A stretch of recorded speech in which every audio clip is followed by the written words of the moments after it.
दोस्तों आज का जो सवाल है वो पिछले कुछ वीडियो के बाद एक फॉलोअप सवाल है। हमने एक वीडियो में ईसॉप के बारे में बात करी थी। तो आपका सवाल है कि हमें ये तो समझ आ गया ईसॉप क्या होता है, कंपनी में ओनरशिप मिल गई, लेकिन ये काम कैसे करता है, वैल्यू कैसे बढ़ती है, ये सब समझ नहीं आया। तो सिर्फ इसके बारे में समझाओ कि ईसॉप से वैल्यू कैसे बढ़ती है। एक बार हमें मिल गया तो हमारी वैल्यू कैसे बढ़ रही है। तो ठीक है, समझाता हूँ और एग्जाम्पल लेके समझाता हूँ। मान लीजिए जो भी आपकी स्टार्टअप थी उसकी वैल्यू थी, किसी भी तरीके से निकल के आई होगी, वो वैल्यू 1 लाख रुपए थी। हमें मान के चलते हैं उस स्टार्टअप की वैल्यू जो आपने ज्वाइन किया 1 लाख रुपए थी। और उस स्टार्टअप के पास 1000 शेयर्स थे। तो क्योंकि 1 लाख वैल्यू है और 1000 शेयर है, तो हर शेयर की वैल्यू हुई 1 लाख बाय 1000 इक्वल्स टू 100 रुपए।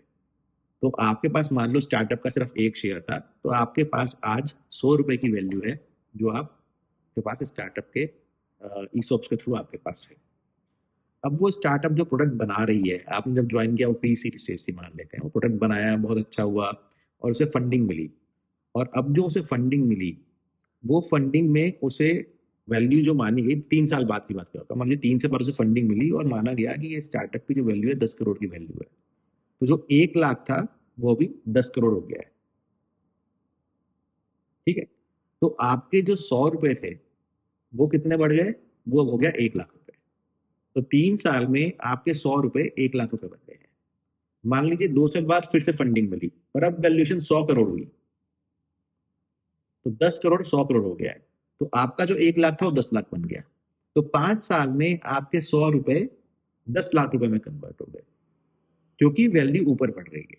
वहीं पर अगर वैल्यू नीचे आती है, अब मान लीजिए उसके 5 साल बाद जो आपने फंडिंग उठाई थी उसके हिसाब से बिजनेस आगे नहीं बढ़ा और आपको डाउन राउंड करना पड़ा, और डाउन राउंड में फिर से जो वैल्यू है वो 100 करोड़ से कम होकर 50 करोड़ पे आ गई। तो वो जो आपकी वैल्यू 10 लाख थी शेयर की, वो 5 लाख हो गई। तो बेसिकली जैसे शेयर मार्केट में होता है, जैसा शेयर परफॉर्म कर रहा है, कंपनी परफॉर्म कर रही है, वैल्यू ऊपर नीचे जाती है, वैसे ही स्टार्टअप के स्टॉक के साथ होता है। जैसा स्टार्टअप परफॉर्म करता है वैसे ही उस ईसॉप की वैल्यू ऊपर नीचे जाती है। और जब आपको एग्जिट मिल रहा है, जब कोई नया इन्वेस्टर आ रहा है और वो आपके शेयर खरीद रहा है, या कंपनी का आईपीओ हो रहा है, या कंपनी शेयर्स बायबैक कर रही है, उस टाइम जो भी ईसॉप की वैल्यू होगी उस वैल्यू को कंपनी आपको देगी। और टैक्स वगैरह देने के बाद जो पैसा बचेगा वो आपको मिलेगा, और वो आपका प्रॉफिट है। तो मान लीजिए जब कम शेयर की वैल्यू 5 लाख थी उस टाइम आपका एग्जिट हुआ, तो जो 100 रुपए का शेयर आपने लिया था उसमें आपने करीब 4,99,900 रुपए का प्रॉफिट कमा लिया। तो इस तरीके से ईसॉप की वैल्यू